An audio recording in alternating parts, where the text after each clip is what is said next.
মুনলাইটের সাথে পথ চলতে গিয়ে কত নতুন নতুন গল্প জানলাম, তাই না?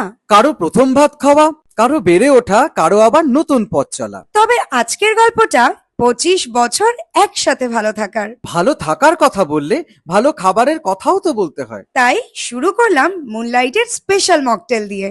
ছোট্ট একটা ব্রেকের পর গরম গরম কফিতে চুমুক দিয়ে নিয়ে নিলাম ফিশ বল, পানির পাকোড়া আর রেশমি কাবাব।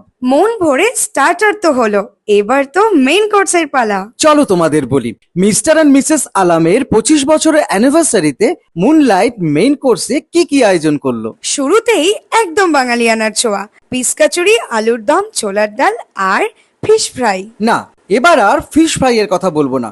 মুনলাইট যে ফিশ ফ্রাই কেমন বানায় সে তো তোমরা সকলেই জেনে গেছো। আর তারপরেই চলে এলো সেই দুর্দান্ত combo, mutton biryani with chicken চাপ।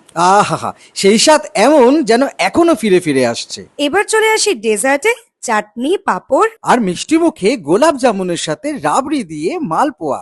একটা ছোট্ট টিপস দিই, যারা মুনলাইটকে আয়োজনের দায়িত্ব দেবে তারা কিন্তু কোনোভাবেই ফিশ ফ্রাই, মাটন বিরিয়ানি আর মালপোয়া উইথ রাবড়ি একদম মিস করো না। চলো এবার আমরা আইসক্রিম আর বেনারসি পান দিয়ে আমাদের ফুড জার্নিটা শেষ করি। আর তোমরা তোমাদের স্পেশাল ডে এর জন্য মুনলাইটের নাম্বারটা সেভ করে নাও।